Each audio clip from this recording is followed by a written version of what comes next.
നമുക്ക് എന്റെ മനസ്സിൽ ഇപ്പോഴും ഒരു 18-17 വയസ്സിൽ ഞാൻ ഇങ്ങനെ പാറി പറന്ന് നടക്കാണ്. അപ്പൊ ഈ ലൈവിലൊക്കെ വരുമ്പോ ഞങ്ങളെ പോലുള്ള ഒരു പാവപ്പെട്ട പ്രേക്ഷകർ വിചാരിക്കും വലയിൽ വീഴുന്നൊരു വിചാരിക്കും ഇപ്പൊ നടക്കുമെന്ന്, പക്ഷെ ഒന്നും നടക്കില്ല. അണ്ണനിതെങ്ങനെ അറിയാ? അത് ശരി, ചെറുതപ്പെട്ടായിരുന്നല്ലേ. ഞങ്ങളെ പോലുള്ള പാവപ്പെട്ടവരുടെ പ്രതീക്ഷ ഇപ്പൊ കാണിക്കുമെന്നുള്ളതാണ്. പക്ഷെ എന്തുകൊണ്ട് കാണിക്കുന്നില്ല? കാണിച്ചു തരാം. ഓ, അപ്പൊ കൊണ്ടുവന്നിട്ടുണ്ടോ? അതിന് വലിയ ഭാരമൊന്നും ഇല്ലല്ലോ. ഇത് എവിടെ കൊണ്ടേ വെച്ചേക്കണത്? എവിടെ? ഞാൻ എന്റെ ആരാധകരെ നിരാശപ്പെടുത്തൂല. സസ്പെൻസ് എല്ലാത്തിനും അതിൻ്റെതായ സമയമുണ്ട് ദാസ.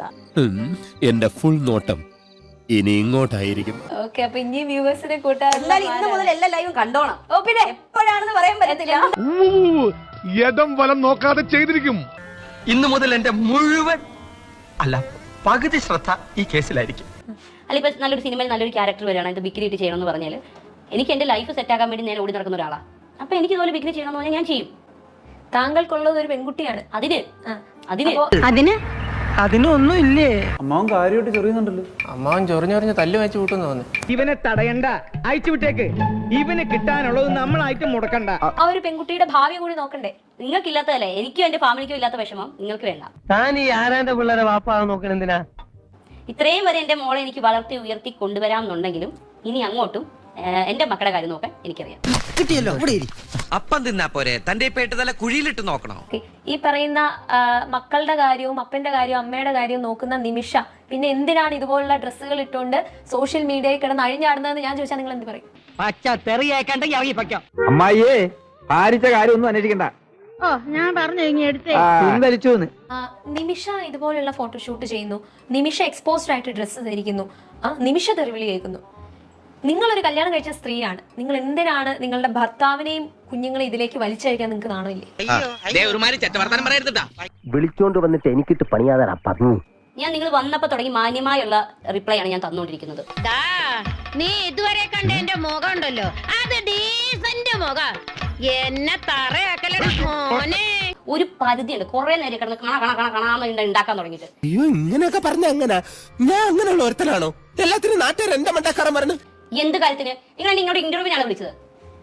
എന്നെ നിങ്ങൾ ഇങ്ങോട്ട് ഇന്റർവ്യൂവിനാണ് വിളിച്ചത്, അതോ വേറെ വല്ല സംഭവം ചോദിക്കാനാണ് വിളിച്ചത്? നിങ്ങൾക്ക് ചോദിക്കുന്നതിന് ഒരു മര്യാദയില്ല. പിന്നെ നീ എന്ത് ഉണ്ടാക്കിയെന്നേ പറയണത്? ചൂടാകാതെ, ഞാനൊരു ആവേശത്തിന് ചോദിച്ചു പോയതാ. എന്താണ് അങ്ങനെ ഒരു ആവേശം വരേണ്ട കാര്യം? ഒരു ഇന്റർവ്യൂവിന് വിളിക്കുമ്പോൾ ഇങ്ങനെയാണോ ചോദിക്കേണ്ടത്?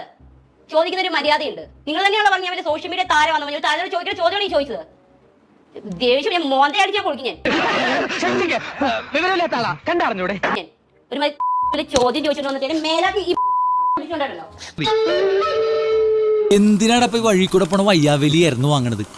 അയ്യോ, അതിപ്പോ പുതിയതൊന്നും അല്ലല്ലോ, ഇവന്റെ സ്ഥിരം പരിപാടിയല്ലേ. ചേട്ടാ, ഞാൻ അങ്ങനെയൊന്നും ഉദ്ദേശിച്ചല്ല പറഞ്ഞത്.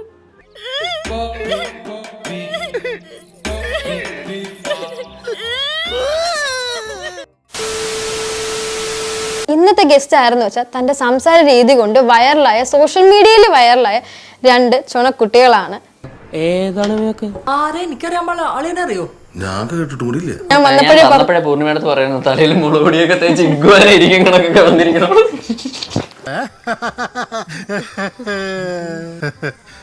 ആരും ചിരിച്ചില്ല, മാവാ ചമ്മിപ്പോയി. അപ്പൊ ഞാൻ ഒരു കാര്യം ഓപ്പൺലി ചോദിച്ചോട്ടെ, എന്തിനാണ് ഒന്നാക്കുന്നത്? ഒരു 10-250 ഒന്നായിട്ട് ഇങ്ങോട്ട് ചോദിച്ചോളൂ. നമ്മളിപ്പോ എന്തിര് എന്ന് പറയത്തില്ല, അത് ഒരെണ്ണം റീച്ച് ആയതിനു ശേഷം പിന്നെ മനഃപൂർവ്വം എന്തിര് അത് ഇത് നീട്ടി സംസാരിക്കുന്നതാണോ റീച്ചിന് വേണ്ടി? നെഗറ്റീവ് കമന്റ് വന്നാൽ അത് പിന്നെയും ചെയ്യണത് റീച്ച് കിട്ടാൻ വേണ്ടിട്ടാണോ? അല്ല, ഞാൻ മനഃപൂർവ്വം നീ അങ്ങനെയാണ് ചെയ്യുന്നെങ്കിൽ ഞാൻ അങ്ങനെയല്ല ചെയ്യുന്നത്. അല്ല, എന്തെങ്ങനെയൊക്കെ പറയണേ? ആദ്യമേ ഞാൻ ഇന്റർവ്യൂ തുടങ്ങിയപ്പോ പറഞ്ഞിട്ടുണ്ട് മനഃപൂർവ്വം സംസാരിക്കുന്നതല്ല. പിന്നെ എന്തിനാണ് ഈ ചോദ്യം പിന്നെയും ചോദിക്കുന്നത്? എനിക്കൊന്നും ഇഷ്ടമെന്ന് പറഞ്ഞേക്ക്. അല്ല, ഈ തിരുവനന്തപുരത്തുള്ള ആർക്ക് ഒരിക്കൽ പറയണത് പിന്നെ പറഞ്ഞു കൊടുത്താലേ മനസ്സിലാവും. കമന്റ് സെക്ഷൻ നോർമലി ചോദിച്ച് ഞാൻ പൂർണിമ റേസ് ആവാൻ വേണ്ടി പറഞ്ഞതല്ല. ചൂടാകാതെ, ഞാനൊരു ആവേശത്തിന് ചോദിച്ചു പോയതാ. എന്താണ് അങ്ങനെ ഒരു ആവേശം വരേണ്ട കാര്യം? എനിക്കറിയാവുന്ന കാലം തൊട്ടേ പൂർണ്ണിമ ഇങ്ങനെയാണ് സംസാരിക്കുന്നത്. അതിലിപ്പം അത് നിന്റെ തന്ത ആവും പോലെ എന്റെ തന്ത ആവണമെന്ന്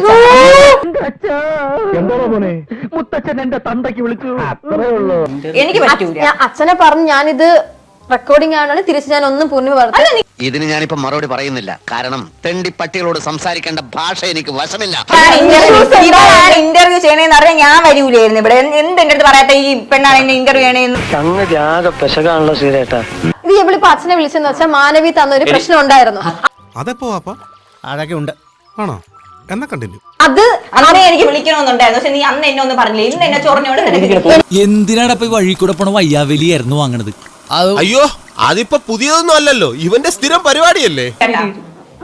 ഇത് ഞാൻ തിരിച്ചു പറയാത്ത, ഇത് റെക്കോർഡിംഗ് അല്ലെങ്കിൽ ഇവിടെ ഇത്ര ആൾക്കാരുള്ളതുകൊണ്ട് ക്യാമറമാൻ അല്ലോ, അല്ലെങ്കിൽ ഞാൻ എന്റെ രീതിയിൽ ഞാൻ തിരിച്ച് നല്ലപോലെ ഞാൻ കേട്ടിട്ടില്ല. ഇതിനേക്ക് അപേക്ഷിച്ച് കൂലീസ് എന്ത് ഡീസന്റ് ഇല്ലേ? നിന്റെ അച്ഛാവും പോലെ എന്റെ അച്ഛാവണമെന്ന് വിചാരിച്ചാൽ ഇതിനുള്ള ഉത്തരം ഞാനൊന്ന് എഴുന്നേറ്റിട്ട് നിനക്ക് സൗകര്യം പോലെ പറഞ്ഞുതരാം. അതുവരെ നീ ഒന്ന് ക്ഷമിക്കും. നടക്കൂ. നിനക്ക് പിന്നെ കൾച്ചർ ഇല്ലാത്തോണ്ട് നീ ആ രീതിയിൽ സംസാരിക്കാൻ ഇനി നിങ്ങൾ രണ്ടുപേരും അടിച്ചു പിരിഞ്ഞാൽ ചോദിക്കാത്തെ. എടി നിങ്ങൾക്ക് മാത്രം എല്ലാരും പ്രാങ്ക് എടി നമ്മൾ പ്രാങ്ക് ചെയ്തോടെ. അതൊക്കെ ഗോപാലകൃഷ്ണൻ ഒരു നമ്പർ അല്ലേ? ഇത് എന്റെ ഒരു നമ്പറാ. പോക്കിരുത്തം കളിക്കുന്നത് അതിൽ വേണ്ട തെണ്ടി. ഇന്ന് നമ്മോടൊപ്പം ഉള്ളത് ഒരുപാട് വിവാദങ്ങളിലൂടെ സോഷ്യൽ മീഡിയയിലൂടെ തിളങ്ങി നിൽക്കുന്ന രണ്ട് ട്രാൻസ് കപ്പിളാണ്. ജീവിക്കാനും അല്ലെങ്കിൽ എത്രയോ ഫോട്ടോഷൂട്ടുകൾ, എത്രയോ മോഡലിംഗ് നടക്കുന്നുണ്ട്. പക്ഷെ എന്തുകൊണ്ട് താങ്കൾ ന്യൂഡ് ഫോട്ടോഷൂട്ടിനെ സപ്പോർട്ട് ചെയ്തു എന്നാണ് കവി തല്ലു വാങ്ങിയിട്ടേ പോകുന്നാ തോന്നുന്നത്. അപ്പൊ ഞാൻ പറയുവാണ്, ഞാൻ കാണിച്ചിരിക്കുന്നത് എന്റെ ശരീരത്തെയാണ്. താൻ ഈ ആരാന്റെ പിള്ളേരെ വാപ്പാ നോക്കണ എന്തിനാ? ഫിനാൻഷ്യൽ ആവശ്യത്തിന് വേണ്ടി എന്തും ചെയ്യുന്ന ഒരാളാണോ ഹണി? എവിടെ ഇതൊരു നടക്കി പോണ ലക്ഷണില്ല. ഞാൻ ഇവന്റെ രണ്ടെണ്ണം വാങ്ങിച്ചിട്ടേ പോവുള്ളൂ.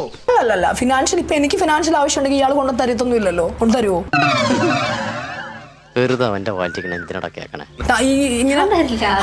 അതേപോലെ ഞങ്ങൾക്ക് ആർക്കും എല്ലാരും കൊണ്ടുതന്നിട്ടല്ല, നമ്മള് മാന്യമായിട്ട് പണിയെടുത്തിട്ട് തന്നെയാണ് ജീവിക്കുന്നത്. അതേപോലെ മാന്യതയോ നിനക്കുള്ളത്? അതിനെ കുറിച്ചാണ് ഞാൻ ചോദിച്ചത്. ന്യൂഡ് ഫോട്ടോഷൂട്ടിനെ കുറിച്ച് എന്താണ് ഷൂട്ടിന്റെ മുമ്പിൽ പറഞ്ഞ നൂഡ് എന്നാണല്ലോ. നൂഡ് ഫോട്ടോഷൂട്ടിന് നൂഡായിട്ട് നിൽക്കാൻ പറ്റത്തുള്ളൂ. എനിക്ക് പോപ്പിക്കൂടെ പിടിച്ചിട്ട് നിൽക്കാനൊന്നും പറ്റത്തൊന്നുമില്ല. ഞാൻ ചോദിക്കുന്ന ചോദ്യം ഇതാണ്, എല്ലാ ക്യാമറാമാൻമാരെയും എല്ലാ ഫോട്ടോഗ്രാഫേഴ്സിനെയും സന്തോഷിപ്പിച്ചുകൊണ്ടാണോ ഈ ന്യൂഡ് ഷൂട്ട് എന്ന് പറയുന്നത്? ഒരുമാതിരി ചൊറിഞ്ഞു വരുന്നുണ്ട് നിന്റെ വർത്താനം കേട്ടിട്ട്. പലരുടെയും കൂടെ പോകുന്ന ഒരാളാണോ ഹണി ആരോഹി? അതും ഈ ഒരു ടാറ്റു ഇപ്പോഴും വെച്ചുകൊണ്ട് തന്നെ. അതില് എന്ത് മൊറാലിറ്റി ആണുള്ളത്? നീ കേറി കേറി എങ്ങോട്ടേ പോണത്? അതെ, നിന്റെ ഈ തൊഴുത്തിക്കുത്തു സ്വഭാവത്തിന് അടി ആരൊക്കെയാണ് ഓങ്ങി വെച്ചേക്കണെന്ന് എനിക്ക് തന്നെ അറിയാൻ പാടില്ല. സമൂഹത്തിന് എന്ത് വാല്യൂ ആണ് നിങ്ങൾ കൊടുക്കുന്നത്? അല്ലെങ്കിലും ഈ പെണ്ണിന് ഈയിടായിട്ട് കുറച്ച് അഹങ്കാരം കൂടുതലില്ലേ? സമൂഹത്തിനെ ബോധിപ്പിക്കാനാണോ ഞാൻ ജീവിക്കുന്നത്? നിന്നോടൊന്നും പറഞ്ഞിട്ട് കാര്യമില്ല. നോ ഇൻഫർമേഷൻ, വിവരമില്ല. എന്നെ കൊണ്ട് സഹായിക്കപ്പെടുന്ന കാര്യങ്ങൾ ഹെൽപ്പ് ചെയ്യുന്നല്ലാതെ ഒരാളെ പേഴ്സണൽ കാര്യങ്ങൾ കയറി ഇടപെടാറില്ല. നീ നിനക്ക് ഇഷ്ടമുള്ള ജീവിക്കാറുമാനെ, മറ്റുള്ളവർ അവർക്ക് ഇഷ്ടമുള്ള ജീവിക്കട്ടെ. ഇത്തിരി ദയുണ്ടായാൽ മതി. മറ്റുള്ളവരുടെ വിശ്വാസത്തോട് ഇത്തിരി റെസ്പെക്റ്റും, അത്രയും ആവശ്യമുള്ളൂ. ലോകം നന്നായിക്കോളും. ഇത്ര നേരം നിങ്ങൾ ഇരുന്നപ്പോൾ നിങ്ങളുടെ അടുത്ത് പേര് പോലും ഞാൻ എന്താന്ന് ചോദിച്ചിട്ടില്ലല്ലോ. ചോദിച്ചോ? ഇല്ലല്ലോ. അതെന്റെ മാനേഴ്സ് എന്ന് പറയും. ഔചിത്യം എന്നൊരു സാധനമുണ്ട്.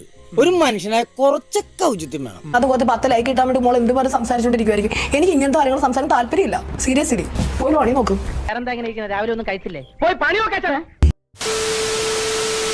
മഹാത്മാഗാന്ധിനെ പറ്റി പറഞ്ഞപ്പോഴാണ് ഗാന്ധിജി എന്ന് പറഞ്ഞ ഇപ്പോഴും അങ്ങനെ സൗന്ദര്യ സമരത്തെ ഇപ്പൊ എന്താ പറഞ്ഞ സൗന്ദര്യം നീ എന്ത് തേങ്ങയാണ് പറയുന്നേ? സ്വാതന്ത്ര്യ സമരം.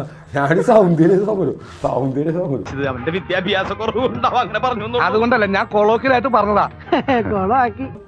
നമ്മൾ ഉപയോഗിക്കുന്ന നോട്ടുണ്ടല്ലോ, ഇന്ത്യൻ മണി, ഇപ്പോഴും അദ്ദേഹത്തിന്റെ ഫോട്ടോയാണ്. ഓ അങ്ങനെയാണല്ലേ? അതെനിക്ക് അറിയാൻ പാടില്ലായിരുന്നു. മാറ്റണമെന്നല്ല, അത് നിലനിൽക്കുന്നത് എന്തുകൊണ്ടായിരിക്കും?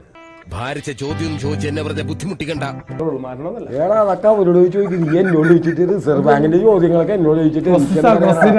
എടാ നീ ശരിക്കും മണ്ടനാണോ അതോ മണ്ടനെ പോലെ അഭിനയിക്കാണോ? ശരിക്കും മണ്ടനാണ് സാർ. ഗാന്ധിജി ആരെന്നറിയോ? നമ്മുടെ ആരാ? ഇന്ത്യയുടെ ആരാ? അത് ഉത്തരം പറ. അത് പറങ്ങട് കളിയാക്കുന്നില്ല കേട്ടോ, ഒരിക്കലും നിന്നെ കളിയാക്കുന്നില്ല. പ്രൈം മിനിസ്റ്ററാണ്. First prime മിനിസ്റ്ററാണ്.